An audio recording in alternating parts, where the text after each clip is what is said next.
Jadi kita terpaksa memanjat pokok ini sekiranya kita ingin mendapatkan internet connection yang kuat sepanjang exam berlangsung. Sebenarnya begini betul first cerita dia kenapa aku tiba-tiba buat challenge 24 jam. Hello, Viviana. I'm Viviana. Sanggup tidur semalaman di atas pokok untuk mendapatkan capaian internet bagi menduduki peperiksaan. Itu kisah Viviana Mosibin yang menjadi inspirasi kepada orang ramai supaya jangan sesekali berputus asa.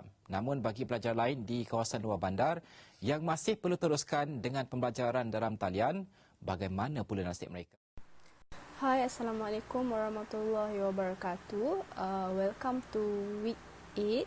So, in this week, we will talk about the comparative issues of school management between urban and rural school during this pandemic. So, this is our today's agenda. There are 6 agenda for this topic.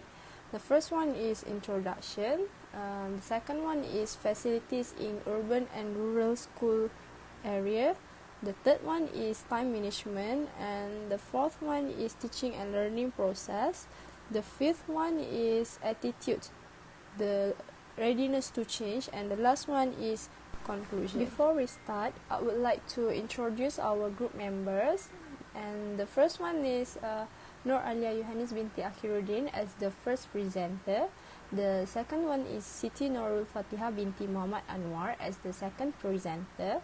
The third one is Nur Izzatul Akma binti Rosnim as the third presenter, and the fourth presenter is Emilia Nurhanis binti Muhammad Shamsuddin. Okay, hi. Before we start, I'm going to introduce myself, which is I'm the first presenter for this group. My name is Nur Alia Yohanis binti Akhiruddin. So, looking back before the COVID-19 pandemic, we are happily ever after, right? So, in this case or in this situation before COVID-19, we can freely hang out with our families, our friends, and the most importantly, we can have our teaching and learning process as a usual routine without any concern of our health. So that's all the normal before the COVID-19 pandemic. Since COVID-19 pandemic has affected our worldwide situation, there's a few sectors that affected by COVID-19 pandemic.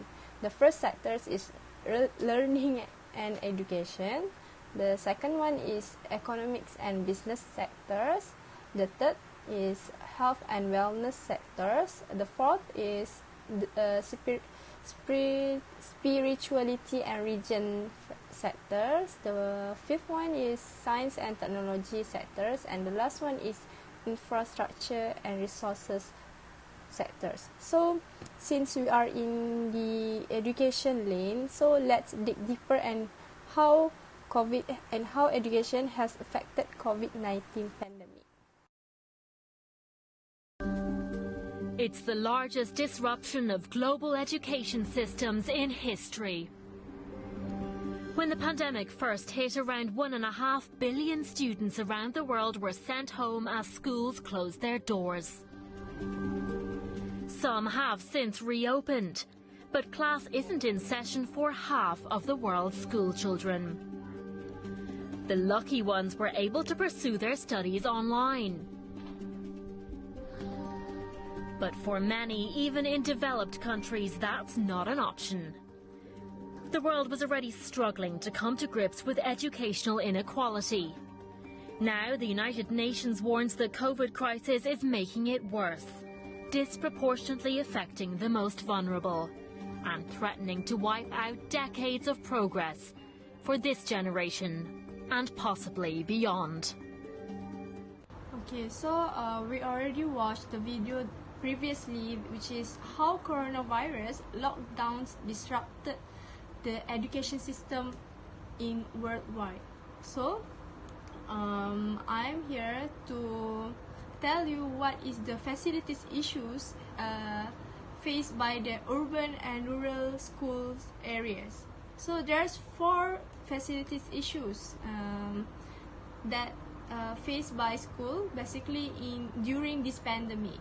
So the first one is technological facilities, the second one is internet access, the third one is class size, a parameter for the reopening of schools, and the last one is when and how to reopen schools. So the first one is technological facilities between urban student and rural student face.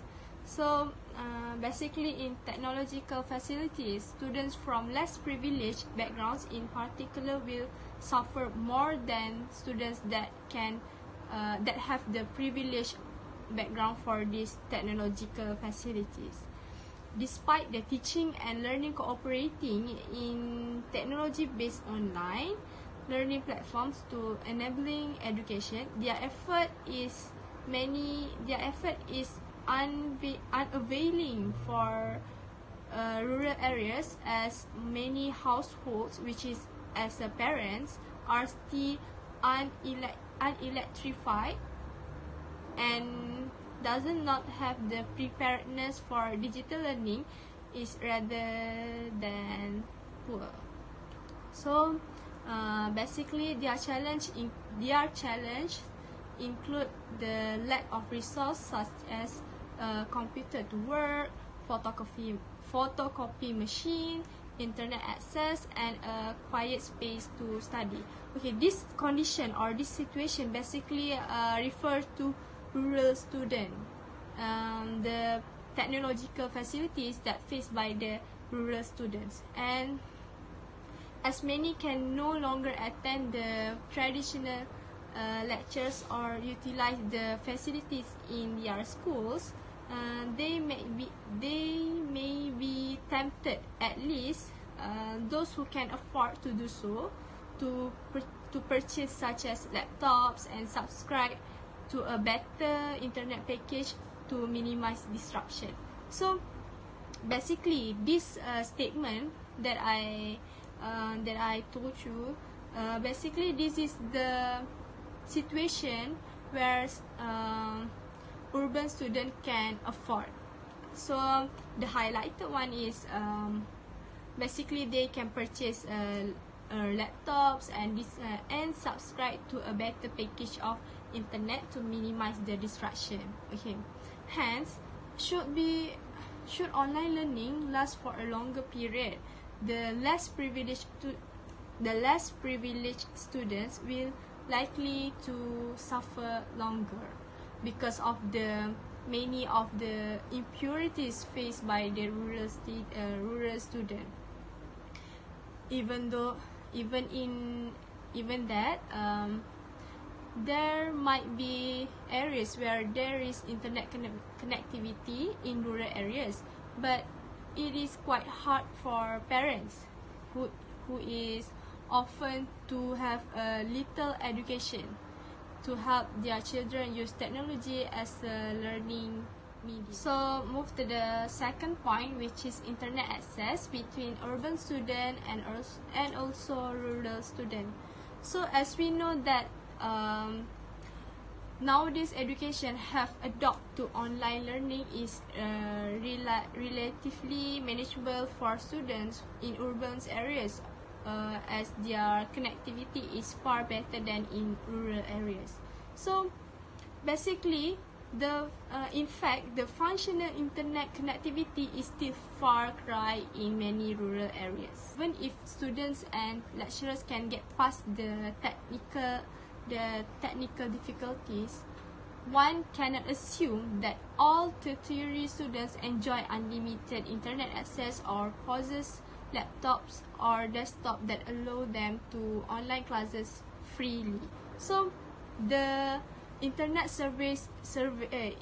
user surveys in 2018 conducted by the Malaysian Communication and Multimedia Commission, which is MCMC, for example, found that there is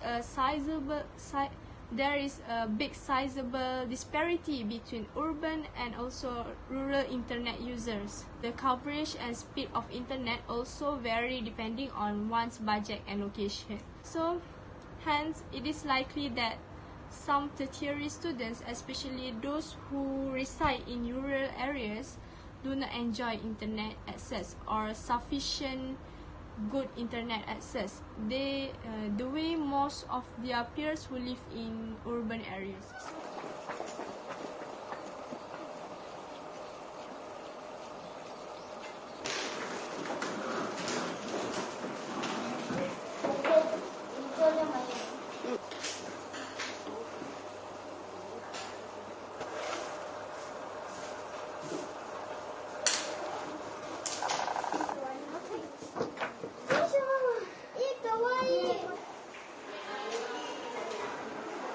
の大会を日光市立鬼怒川小学校校長武田幸男頑張っていきたいと思います。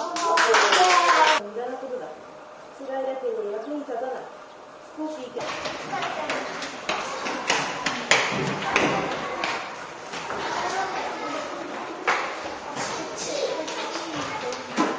So we already watched the video that shows that Japanese school children goes to school with face shield.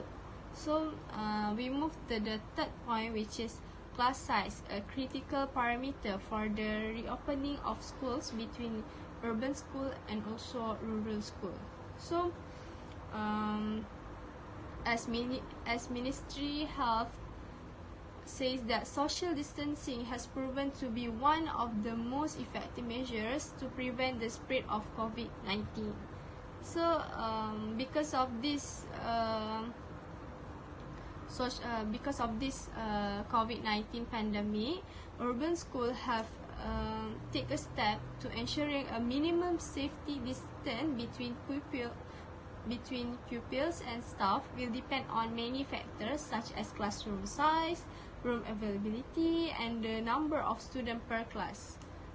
So, meanwhile, in rural school, with more than 30 students per class in lower secondary level, may face more difficulties in reorganizing classes into a small groups of students to maintain a safe distance between desks. From uneven teachers' distribution and shortage of school facilities, which makes the distance to school too far, many students to inadequate learning speed. So the last one is when and how to reopen school. This is the steps that can take by the rural school and also urban schools. So there is 4 steps that can help in manage the risk of reopening amidst the pandemic. So the first step is conduct a risk assessment for staff. Second step, which is school administrator must develop a clear protocols on social distancing. The third step, which is revise attendance policies to accommodate health-related absence. The fourth one is school administrator must ensure adequate training of teachers and staff. That is the fourth step to manage the risk of the reopening amidst in the pandemic. There is 2 significant opportunities to seize as school reopen. The first one, school administrator can assess the effect of remote learning on student competencies, and the second one is school administrator can continue to build infrastructure and capacity for remote learning. That's all from me, which is there is 4 facilities issues faced by urban school and also rural school. So thank you. Hi, Assalamualaikum. My name is Siti Norufatia binti Mahmud Anwar. So now I'm going to talk about the time management for urban and rural school during pandemic. So my first point is make use of online resources. So for urban school, teacher and staff have used to online materials, but this may have not seem familiar to students. So with online classes becoming the new norm for the remainder year, so this may have becoming the most important thing for them working at home. So online resources support different school needs, and most importantly is this cut out the time that needed for teachers to monitor the classroom in real life and also to mark their students' work. So for rural schools, working online does help them, but not for those particular students that experience limited internet connection. For example, we can see what happened to Viviana. She had to climb a tree where the internet could be accessed. So other example is 3 students fell off in Sungai Besi, and a 20 years old girl and his father set up a tent to find the connection. Okay, for second point is start early in the day. In urban school, mostly students don't have problems to work on assignment earlier in the morning or right after the class because they don't have that much of commitment, so they can save their time for themselves later. So to manage their time, they should have agenda or a schedule to find out what needs to complete that night and get started early. Okay, while in rural school, the students are mostly growing up with farmer family. So when pandemic hits them, they need to work even hard to feed their families. So they have to work part-time. When students do online, it is quite challenging since they need to wake up in the morning and have to work in order to help their family. So they probably will lead to delayed bedtime or unfinished assignment or more stress. So it would be great if students can finish their work before they're going to work. Okay, now for the third point is eliminate distractions that drag in time. So for urban school, these distractions are always happening, especially for students. Okay, for the third point is eliminate distractions that dragging time. So for urban school, distractions are always happening, especially for students. So I believe every school has rules for cell phone use, but mostly the school not allowing students to bring phone. So in my opinion, the school have doing their good job, because if students check social media and text their friends in class, it leads to drag time and distractions for the students and also for their friends. So same goes to rural student, but mostly they do not own phone, but there are a lot of other activities that can distract students from their schoolwork. For example, unnecessary talking that makes them not aware that their time has been wasted. Okay, now for the fourth point is managing school transport effectively. So for urban school, it is better since they recently reopened transportation, so it helps student, teacher and staff a lot, but they need to reshaping which they need to follow SOP and social distancing, while in rural, limited buses take time to reach school since it might need to have one person per bus seat in a row. So previously they normally spending 1 to 2 hours on the bus each way, but during pandemic they need to run more buses and the time is multiple. For the last point is using study group effectively, which is they have high-speed internet access, and this make it easier for them to do study group online, which they can cover more material faster, and they can discuss with friends. And also working in study group make it possible to research and to learn about various topics quickly. So for example, we have WhatsApp group. We can discuss anything regarding to our studies together with our friends. While in rural school, they have low speed internet connection, so they need to find a dedicated study space that free from distractions where you can concentrate.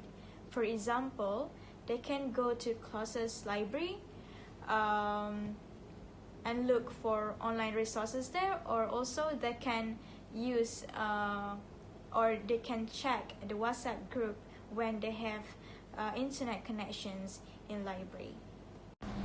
Thank you from me now. Please listen to Nat's presenter. In line with the declaration of this epidemic, all countries have closed all sectors, including the education sector. The COVID-19 pandemic and closure of all schools across the country has thrown teachers a curveball. Adjusting to the new normal may not be an easy task, but it is possible. Teachers have to adapt new teaching mediums also to all the students. But did we all know that not all area, especially rural school area, not be able to access internet for online class? How do they teach remotely during this unprecedented time so students not lose a sizable chunk of their education? My name is Nur Izzatul Akuma. Now we will discuss the comparative teaching and learning process between urban and rural school during pandemic.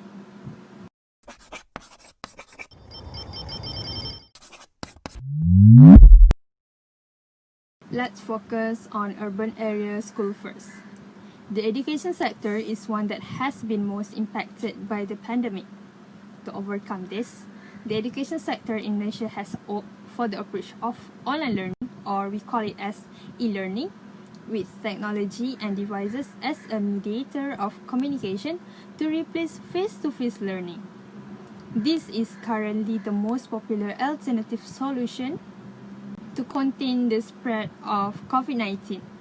Most regions in urban area have access to internet, and most citizens are technology literate, which can define as having the basic knowledge of handling mechanical gadgets such as desktop, laptop, and so forth. It is a fact that this approach is relatively new for the society, and maybe it will take some time and effort to get used to it before it becomes a norm. Under this new norm, expenditure incline more towards electronic devices as a medium for home-based learning, as reiterated by government. Example of electronic and technology devices such as mobile phone, PC or computer or laptop, printer and scanner, and the most important thing is internet connection. Through this situation, numerous applications for education purposes has been introduced as solution for these matters, such as Google Classroom, Google Hangouts, Google Meet, Cisco Webex, Microsoft Teams. The most popular application is Zoom.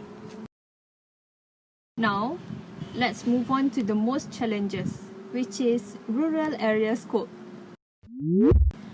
At the same time, there is a category of people that is unable to afford instruments needed for e-learning, such as computers, printer, broadband network, and even a mobile phone. Teachers that teaching in rural schools are faced with challenges of ensuring the online learning and facilitating process. Also, the access to internet in different states in Malaysia is not the same, as some rural areas such as Pahang, Kelantan, Sabah, Sarawak, and even any state in rural area that do not have adequate internet access.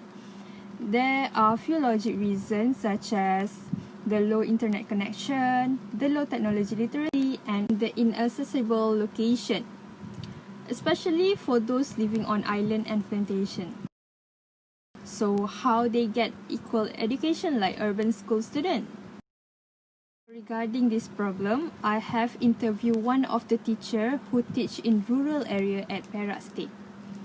Bahasa Melayu language teacher who is Madam Jamiah Ahmad, 55 years old, which is from SK Felkra Nasaruddin Bota Perak. She feels that the online teaching and learning method is very challenging for those like her who teach in rural areas. She said some of her students who stay in plantation took at least 3 to 4 days to submit their assignment. And even some of them can't afford to buy at least personal mobile phone for education purpose. And some of the students need to share one mobile phone with their siblings to complete given by the teacher. So she planning to get another initiative regarding this issue. So the first initiative that she has done is small meeting by teachers and parents. The teacher will give simple brief, at least easy and simple brief to the parents about the activities that will be given to the students. All the activity sheet, worksheet, and tasks will be explained for the parents to understand, so that the parents will explain to the children at home later. The second initiative is the students need to do an exercise in the textbook and discuss when the school reopens soon. So the students need to do an exercise based on the textbook provided. By referring to the textbook, students need to complete the exercise chapter by chapter. And let's say the students have no idea about the answer, they need to ask the teacher when the school reopens soon. And it is easier for them to discuss with their peers and teachers later.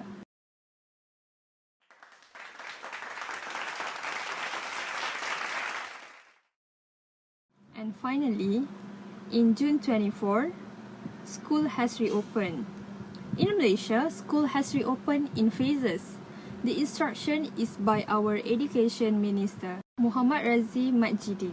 For the first phase, which is June 24 for 500,444 students from over 2,500 schools taking their public examination this year. This opening is for students sitting for Sijil Pelajar Malaysia, SPM, Sijil Tinggi Pelajar Malaysia, STPM, Sijil Vocational Malaysia, SVM, and Sijil Tinggi Agama Malaysia, STAM. Next, move to second phases. In July 15, it is involved students from Form 6 in Semester 1, Form 1 to Form 4, and Year 5 and Year 6 for primary schools. Move on to third phase. Starts on July 22 and involve Year 1 to Year 4 students in primary school. All the teachers, students, and school management need to adhere to strict standard operating procedures, which is SOP, as set by the National Security Council, Health Ministry, and Education Ministry. So this is the SOP that has been highlighted by the Education Minister. The first one is each classroom will only accommodate enough students, which is minimum 17 to maximum capacity, which is 20 students, to ensure 1 meter distance between the tables. The second SOP is class split into 2. Total number of students in the previous class will have to split into 2. This is happened regarding the first SOP. Third SOP is scan students' temperature. Students will have their temperature scanned as soon as they arrive in school.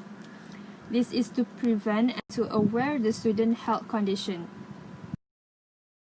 If the students came to school by car, public transport, school bus, or others, they will be kept in an isolation room to wait for their parents or guardians to come and get them. Next SOP is pre-packed meals. As for mealtime, school canteens will serve pre-packed meals. Students may purchase their meals and make their way to their classroom to eat, and it is under the supervision of a teacher. The last one is students not compulsory to wear masks. Basically, mask is not compulsory for students to wear inside school area. This is because they already check their temperature before start the class. But if a teacher noticed that a student is showing symptoms, then the school will provide a mask and the students will be isolated. So this is the news about reopening school in Malaysia. Purata maksimum antara 16 hingga 17 pelajar di dalam satu kelas sebaik sesi persekolahan dibuka semula kelak. Menteri Kanan Pendidikan Dr. Muhammad Razif Jidin berkata, percubaan sudah dilakukan di lapangan bagi menentukan jumlah pelajar yang wajar dalam satu kelas berdasarkan keluasan agar penjarakan sosial dapat dilaksanakan di sekolah. Kalau dulu dalam satu kelas 35 orang. Saya baru melawat sekolah hari itu, dah tak boleh 35 orang dah. Dalam 15 orang, 16 orang bergantung pada saiz kelas. Ya, maknanya kelas yang satu kelas sebelum ini dah kena pecah dua. Ya, bagaimana nak laksanakan pengajaran dalam dua kelas ni? Ataupun satu kelas ini dalam ruang yang kecil perlu dibawa ke dewan peperiksaan yang lebih besar sebagai contoh. Nanti ada. Beliau berkata demikian dalam program Soal Rakyat yang disiarkan di TV3 malam tadi. Katanya ia adalah sebahagian prosedur operasi standard SOP bagi pengurusan sekolah pasca COVID-19 yang akan diperincikan Kementerian Pendidikan. Selain itu, SOP di kantin juga akan diperketatkan dengan memastikan ia tidak sesak yang boleh mendedahkan kepada risiko jangkitan COVID-19. Jelasnya, jika sesi persekolahan dibuka semula, ia akan dimulakan dengan pelajar dari tingkatan 5 dan tingkatan 6 kerana mereka perlu menduduki peperiksaan penting Sijil Pelajaran Malaysia SPM dan Sijil Tinggi Persekolahan Malaysia STPM. Cuba kamu zoom, gunakan kancah yang lagi besar supaya dia lagi. To all the teachers out there, no matter where they are, we have you in our prayers. Let's keep fighting this invisible enemy, the COVID-19. Together, as united we stand, divided we fall. So that's all about teaching and learning process in urban and rural area. I will pass to the next presenter. Thank you. Thank you to Nurizatul Akma. Assalamualaikum warahmatullahi wabarakatuh. Hi everyone. My name is Emilia Nurhanis binti Muhammad Syamsuddin. So I'm a last presenter. I will continue my part which is about attitude students and teachers urban and rural schools towards schools management during pandemic. So, I will explain first about attitude students, urban and rural schools towards schools management during pandemic. So, first point is facilities and resources. Students in urban areas have many advantages in their learning process. And with the advance of technology, it will be easier for their study. They will more understanding with their learning with the facilities provided, while students that live in rural areas will less exposed to the using of technology because the facilities that were provided for them are not sufficient. This will make their learning process will be less effective and they will have less knowledge about current issues as well as how to use technology. Second is learning time. For teaching and learning time, urban students can manage time very well, but sometimes cannot because there is no monitoring from their parents. Usually, the parents of urban students are busy working. Rural students can also manage time, but if it involves family matters, siblings, emotions may interfere with learning time. Third point is skills using technology. Urban students have adequate technological facilities, so they can be said that they are also experts and have good skills when using technology.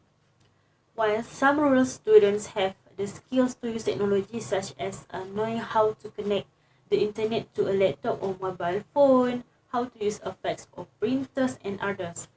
But there are also some rural students who are less knowledgeable about the use of technology. So it takes some time for them to know how to use technology for their lessons. Next point is online classes. Usually, when urban students have a good internet connection facilities, have a laptop or mobile phone, there is no problem for them to attend online classes every day.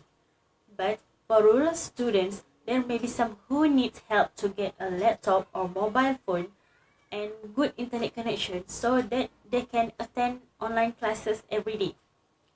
But some of them already have laptops and mobile phones, but due to poor internet connection, they are unable to attend online classes every day. Last point is assignment. Urban students can do very well assignment because they have a good facilities, have good internet connection, and have lots of resources and others. While rural students also can do very well assignment, but sometimes it takes time to settle the assignment because have problem, not enough facilities, not have good internet connection, and less resource and others.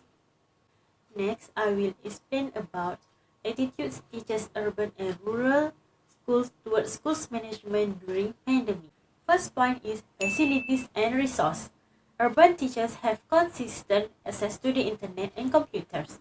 They have enough facilities and resource to use, while rural teachers have facilities like computer and mobile phone, but maybe have a problem with internet connection. Second point is teaching time. For teaching time, urban teachers can manage time very well to teach their students, while rural teachers needs to manage time very well because they need to think how to connect with their students so that they can teach. Third point is skills using technology.